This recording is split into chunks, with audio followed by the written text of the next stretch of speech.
Assalamualaikum warahmatullahi wabarakatuh. Saya Fadrina Nahmida dengan NPM 20130530116 dari Prodi PGSD kelas 4E. Di sini saya akan membahas mengenai layanan anak berkebutuhan khusus. Layanan anak berkebutuhan khusus ini merupakan salah satu cakupan dari pendidikan inklusi. Dalam Peraturan Menteri Pendidikan Nasional Republik Indonesia Nomor 70 Tahun 2009 mengenai pendidikan inklusi ialah bagi peserta didik yang memiliki kelainan dan memiliki potensi dan bakat istimewa.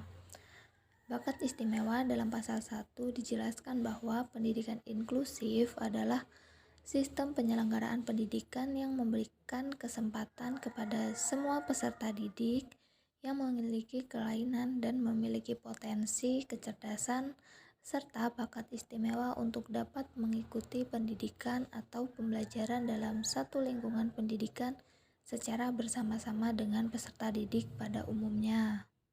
Berkaitan dengan hakikat layanan anak berkebutuhan khusus, terdapat dua kata kunci yang akan kita bahas. Yang pertama ada layanan dan yang kedua ada anak berkebutuhan khusus. Menurut Kamus Besar Bahasa Indonesia, layanan diartikan sebagai cara melayanin. Sedangkan Alwi Hasan mengungkapkan bahwa pelayanan sebagai cara, usaha, atau kemudahan yang diberikan dengan cara mendapatkan imbalan. Jadi, layanan dapat disimpulkan sebagai usaha yang diberikan oleh seseorang kepada orang lain guna untuk memenuhi kebutuhannya. Wantani dalam 2007 menjelaskan bahwa anak yang berkebutuhan khusus yang karena kelainan yang dimilikinya memerlukan bantuan khusus dalam pembelajaran agar mampu mengembangkan potensinya secara optimal. Nah, kelainan tersebut dapat di bawah normal ataupun juga di atas normal, sehingga sebagai dampaknya diperlukan adanya sebuah pengaturan khusus dalam layanan pendidikan. Jadi, kesimpulannya, layanan anak berkebutuhan khusus adalah layanan yang diberikan oleh seorang guru kepada anak berkebutuhan khusus untuk dapat memenuhi kebutuhannya.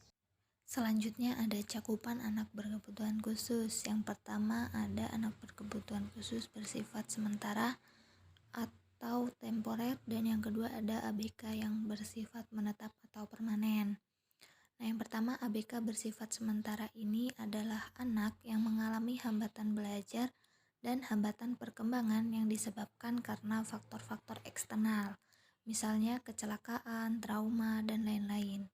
Sedangkan anak berkebutuhan khusus bersifat permanen atau menetap ini adalah anak yang mengalami hambatan belajar dan hambatan perkembangan yang bersifat internal dan bersifat langsung dari kondisi kecacatan, seperti anak yang tunarungu, tunanetra, tunawicara, gangguan gerak motorik, dan lain-lain. Selanjutnya ada model layanan anak berkebutuhan khusus, terbagi menjadi dua. Yang pertama yaitu sistem layanan pendidikan sekresi dan yang kedua sistem layanan pendidikan integrasi. Sistem layanan pendidikan sekresi adalah sistem pendidikan anak berkebutuhan khusus di mana dalam penyelenggaraan pendidikan yang dilaksanakan secara khusus dan terpisah dari penyelenggaraan pendidikan untuk anak normal.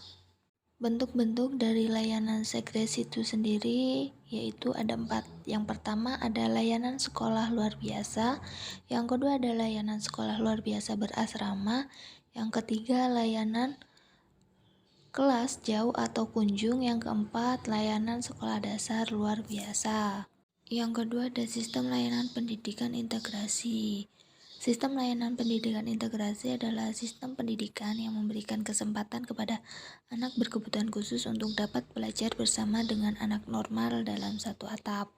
Nah, sistem pendidikan integrasi ini disebut juga dengan sistem pendidikan terpadu.